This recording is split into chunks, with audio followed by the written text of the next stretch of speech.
गुरुर्ब्रह्मा गुरुर्विष्णुः गुरुर्देवो महेश्वरः गुरुः साक्षात् परब्रह्म तस्मै श्री गुरवे नमः।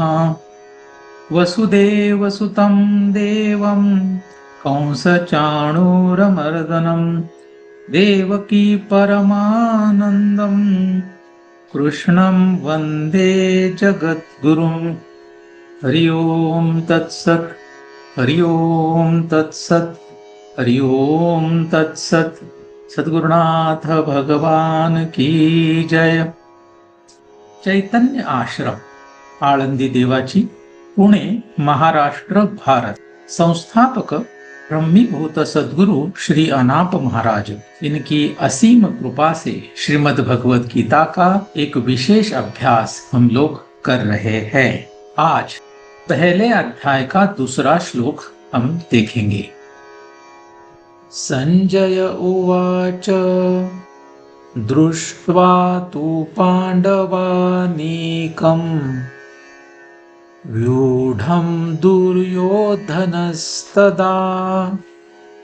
आचार्यमुपसंगम्य राजा वचनमब्रवीत्। श्लोक में हम लोग पंचमाक्षर भी लिख रहे हैं।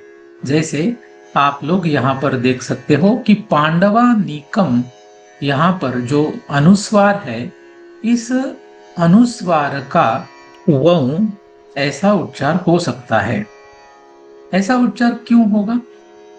अनुस्वार के आगे जो वर्ण है उस हिसाब से अनुस्वार का उच्चारण करना, यह भी एक पद्धति दिखाई देती है।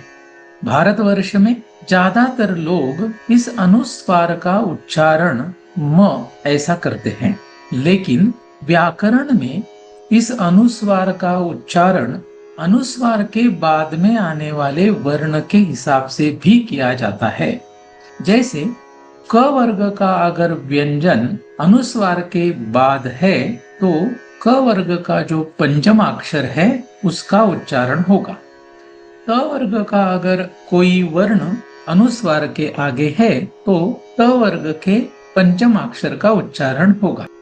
जैसे इस श्लोक में व्यूढ़म, ढ के ऊपर जो अनुस्वार है उसके बाद दुर्योधन इस शब्द का द है। द यह त वर्ग का वर्ण है और इसके कारण इस अनुस्वार का न ऐसे उच्चारण करने की पंचम अक्षर का उच्चारण कर सकते हैं। यह दोनों भी पद्धति गलत नहीं है। आपको जो पद्धति आसान लगे, आप जिस पद्धति में कंफर्टेबल हो, उस पद्धति का आप लोगों को स्वीकार करके श्लोक बोलना चाहिए। तो यहाँ पर दृष्ट्वा तु पांडवानीकं व्यूढ़न दुर्योधनस्तदा ऐसे भी बोल सकते हैं, या फिर दृष्ट्वा तु पांडवानीकं व्यूढ़म दुर्योधनस्तदा ऐसे ज्यादातर लोग बोलते हैं। इस श्लोक की अवतरणिका धृतराष्ट्र ने पूछे प्रश्न के पश्चात संजय कुरुक्षेत्र का वृत्तांत कहने लगे। इस श्लोक का पदच्छेद और शब्दार्थ। संजयः संजय उवाच बोले, दृष्ट्वा देखकर, तू लेकिन, पांडव अनीकम पांडवों की सेना को। यहाँ पर पांडव डैश अनीकम ऐसे लिखा है। इसका कारण ऐसा है कि यह जो एक ही शब्द यहाँ पर श्लोक में दिखाई दे रहा है, पांडवानीकम, यह समास है। तो हम लोग पदच्छेद में जो सामासिक शब्द होगा उसको इस तरीके से लिखने की आदत रखेंगे। यहाँ पर शब्द को अलग अलग करके उसके बीच में एक डैश देंगे। सभी लोगों को वह शब्द समझने में आसानी होगी। पांडव अनीकम, पांडवों की सेना को। व्यूढ़म, व्यूह रचित को। यहां पर अनीकम में म हलंत है और व्यूढ़म में भी म हलंत है। तो यह जो शब्द है इनकी विभक्ति हमें समझना जरूरी है। विभक्ति का जो अभ्यास है वह डिटेल में हम लोग यहाँ पर नहीं देख रहे हैं। इसका जो अर्थ है यहाँ पर दिया है। तो यहाँ पर पांडव अनीकम, इसमें द्वितीया विभक्ति है और व्यूढ़म में भी द्वितीया विभक्ति है और उसके कारण यहाँ पर जो प्रत्यय है वह को ऐसे है, व्यूह रचित को। दुर्योधनः, यहाँ पर प्रथमा विभक्ति है, दुर्योधन। तदा, उस समय। आचार्यम, आचार्य को। उपसंगम्य, समीप होकर।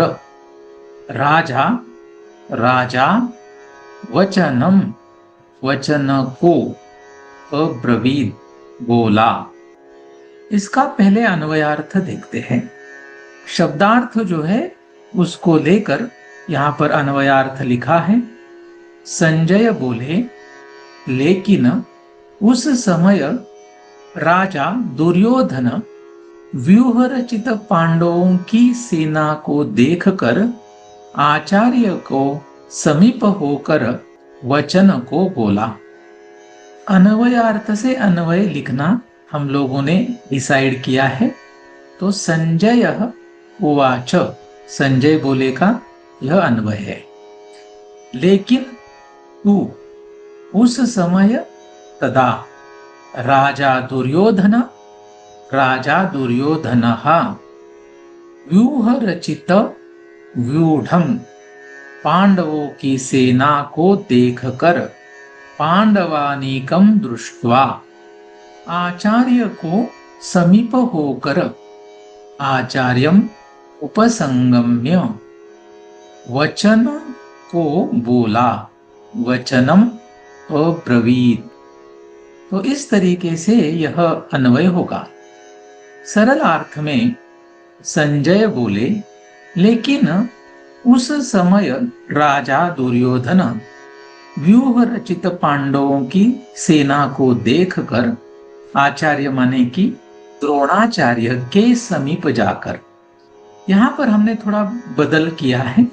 यहाँ पर विभक्ति के कारण आचार्य को ऐसे पदच्छेद और शब्दार्थ में लिखा था, लेकिन सरलार्थ में इसको हम लोग केवल द्रोणाचार्य के ऐसे लिख रहे हैं, क्योंकि यहाँ पर उपसंगम का अर्थ समीप होकर ऐसे भी कर सकते हैं या फिर समीप जाकर ऐसे भी कर सकते हैं। हम लोग जब बोलते हैं तब द्रोणाचार्य के समीप जाकर ऐसे बोलेंगे। आचार्य को समीप होकर इस तरीके का भाषण हम लोग ज्यादातर नहीं करते हैं। इस कारण यहाँ पर सरलार्थ में द्रोणाचार्य के समीप जाकर ऐसा बदल किया है। वचन बोला। वचन को ऐसे भी यहाँ पर लिखने की जरूरत नहीं है। वचन को हम हटा सकते हैं। तो वचन बोला ऐसे यहाँ पर दिया है। इस श्लोक का शांकर भाष्य नहीं है। श्री ज्ञानेश्वरी में भगवान श्री ज्ञानदेव महाराज कहते हैं, उस समय संजय बोले, पांडवों का सैन्य इस तरह खड़ा हुआ है मानो महाप्रलय के समय का मृत्यु अपना मुंह सभी तरफ फैलाया हुआ हो। हमें पता है कि महाप्रलय का जो मृत्यु है सबसे भयानक होता है, तो वैसी स्थिति वहां पर दिखाई दे रही है। वैसी वह अत्यंत विशाल, अत्यंत सघन पांडव सेना एक ही जोश में भड़क भड़क उठी है। यहाँ पर एक ही जोश में ऐसा क्यों लिखा है? क्योंकि पांडवों की सेना में सभी लोग एकजुट होकर, एक साथ होकर युद्ध के लिए खड़े हैं। कौरवों की सेना में ऐसा नहीं है। उनमें बहुत सारे लोग ऐसे हैं जिनको युद्ध करने की इच्छा नहीं है, जैसे भीष्माचार्य, द्रोणाचार्य। ऐसे लोगों को युद्ध की इच्छा हृदय से नहीं है। लेकिन पांडवों की सेना में ऐसा नहीं है। इनका एक ही जोश है, कौरवों के साथ युद्ध करना है। यह सेना अत्यंत सघन है, माने कि उन्होंने जो अपना व्यूह रचाया है वह सघन है, माने कि उसमें कोई प्रवेश नहीं कर सकता। इस तरीके का यह व्यूह उन्होंने रचाया है। यह सेना कैसी है? जैसे कालकूट नामक जहर उछल कर बाहर सब जगह पर आ गया तो उसका शमन कौन कर सकता है? हम लोगों को पता है कि समुद्र मंथन में जब देव और दानव शामिल हुए तब मंथन के पश्चात कालकूट नामक जहर भी उछलकर बाहर आया, और वो इतना खतरनाक है, इतना भयानक है, भयावह है कि उसका शमन कोई भी नहीं कर सकता। भगवान शंकर ने उसको पी लिया, ऐसे हमें पता है। तो यहाँ पर यह सेना उस कालकूट नामक जहर के जैसी है। ऐसी उपमा भगवान श्री ज्ञानदेव महाराज जी ने दी है। अथवा मानो वडवानल भड़का हुआ है, अधिक प्रलय समय के वायु से उसका पोषण हो रहा है। तब सागर का शोषण करके उसकी ज्वाला आसमान तक पहुंचती है। वैसे अनेक व्यूह रचना से सज्ज हुआ पांडवों का यह प्रचंड समूह उस समय बहुत ही भयानक दिखाई दे रहा था। दुर्योधन ने यह देखकर इस तरह उसका तिरस्कार किया, मानो हाथी के झुंड की सिंह परवाह नहीं करता। ऐसा यह समूह देखकर दुर्योधन की क्या स्थिति है? मन में थोड़ा सा वह भयभीत हुआ है, क्योंकि यह सेना इस तरीके की है जो ऊपर हम लोगों ने देखा। तो उसके मन में भी कहीं ना कहीं डर तो पैदा हुआ ही है। लेकिन वह भी कोई सामान्य इंसान नहीं, वह भी एक महारथी है। तो वह सिंह जैसे ही है। तो सिंह जैसे जंगल में होता है, वो हाथी से डरता नहीं है। हाथी अगर मदमस्त हो जाए तो सिंह को अपने सामने खड़ा भी नहीं करेगा, सिंह को सहजता से मार सकता है। लेकिन वह हाथी एक ही नहीं, यहाँ पर हाथी का तो झुंड है। तो ऐसे हाथी के झुंड की यह दुर्योधन परवाह किए बिना उनका एक तरीके से तिरस्कार करता है। ऐसे यहाँ पर भगवान श्री ज्ञानदेव महाराज जी कह रहे हैं। इस तरीके से हम लोगों ने आज अध्याय 1 के दूसरे श्लोक को समझने की कोशिश की। आज के लिए बस इतना ही। पुंडलीक वरदा हरिविठ्ठल श्री ज्ञानदेव तुकाराम पंढरीनाथ भगवान की जय। माऊली ज्ञानेश्वर महाराज की जय। जगद्गुरु तुकाराम महाराज जी की जय। सद्गुरुनाथ भगवान की जय।